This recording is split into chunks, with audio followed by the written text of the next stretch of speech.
कहें कि वो भगवत प्राप्ति इंसान है जी। और जैसे हम उनसे बात करते हैं तो काफ़ी अच्छा लगता है, लेकिन जब घर जाते हैं तो बहुत ही उदासी सी छा जाती है, डिप्रेशन की घबराहट सी। पहली बात तो कोई भी भगवत प्राप्त अपने को ये नहीं कह सकता कि मैं भगवत प्राप्त हूं। पहली बात ये है कि वो भगवत प्राप्त नहीं है। तुम जेब में रुपया डाले हो, बोल सकती हो सभा में, हिम्मत नहीं है। क्यों? लुट जाओगी, लुट जाओगी। आप अगर थोड़ी भी रकम डाले हो तो सत्संग जरूर सुनोगे, लेकिन रकम में याद रहेगी नहीं। यहां भगवत प्राप्त कैसे बोले हैं? सामने राम जी बैठे हैं, सबरी क्या कह रहे? अधम ते अधम, अधम अति नारी, तीन माह में मति मंद अघारी। हनुमान जी भगवत प्राप्त क्या बोल रहे? असमय अधम सखा सुनु, मोहू पर रघुवीर।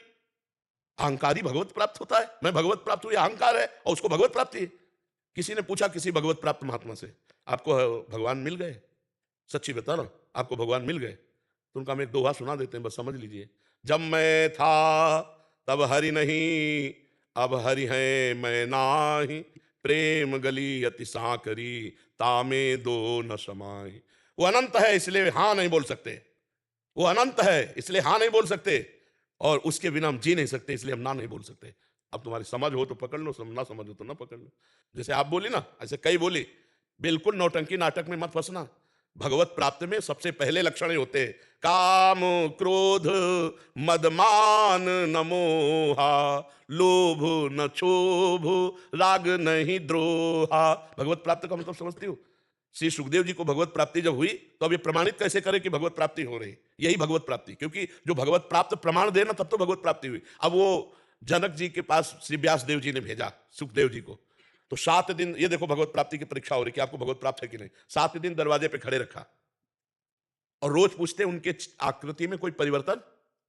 पहली बार कहा जनक जी से मिलना, और 7 दिन 7 रात वैसे खड़े रहे, नंग धड़ंग, 16 वर्ष की अवस्था, ना कोई पूछताछ, ना पानी, ना भोजन, ना कुछ, पर रोष नहीं आया। फिर कहा महलों में ले जाओ और नई नई जवान सेविकाओं के द्वारा रात दिन सेवा करवाओ। रात दिन 9 युवतियां, हंसी खेल, खवाना पियाना। पूछते भूले जैसे गेट के बाहर थे वैसे भी है। थाल सजाई आरती की और आए आरती के, और कहा परमहंस शिरोमणि, आपको वो प्राप्त है जिसके प्राप्त होने के बाद कुछ प्राप्त करना बाकी नहीं रहता। ऐसा कोई अपने आप कहेगा मैं भगवत प्राप्त हूं? काहे को मजाक कर रहे? आज ड्रामा चल रहा, नौटंकी चल रही। भगवत प्राप्त से पूछो तो हाथ जोड़कर ये कहेगा हमारे जैसे अधमों पर भगवान की कृपा है, उनके नाम से जी रहे भगवत प्राप्ति के, हम तो नीच है। सीधे भगवत प्राप्त महापुरुषों के यही वचन निकले, क्वा हम तुच्छा परम मधमा, प्राण हो गर्ह कर्मा, यत तन्नाम स्फुरत महिमा हरेश वृंदावन। हे जी। तो हम इससे कैसे क्योंकि हम काम करते हैं, वही हमारे पास हमेशा आते हैं, हमारा भजन पूरा बाधित हो जाता है, हम बहुत कोशिश कर। उनमें भगवत भाव करो, उनकी बातें मत सुनो और नाम पर ध्यान दो।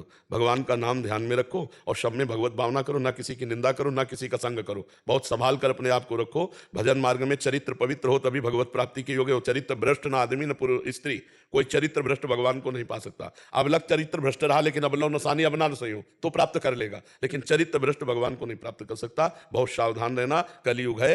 भक्ति का एक दिखावा करके बड़ा दम्भ व पाखंड के नौटंकी नाटक चल रहे हैं। दूर से सत्संग सुनो, दूर से सत्संग सुना, उनकी बात पकड़ी, निकल गए। भजन किया चुपचाप अपने घर में बैठ के, फिर महीना 2 महीना में कभी सत्संग सुना, चुपचाप निकल गए। आजकल मोबाइल का जमाना है, जो सत्संग पसंद आवे सुनो, एकांत में बैठकर भजन करो। जो नौकरी, जो पेशा, जो भी कर रहे हो, अपनी ड्यूटी ईमानदारी से करो, वही पूजा है। भगवान का स्मरण खास भजन है, भगवान की स्मृति ही। पूरी गीता सुनने के बाद अर्जुन जी को क्या मिला? नष्टो मोहा स्मृति लब्धा तत्प्रसादान में आच्युता। भगवद स्मृति, स्वरूप स्मृति, स्मृति प्राप्त होना ही सबसे बड़ी बात है। गोकुल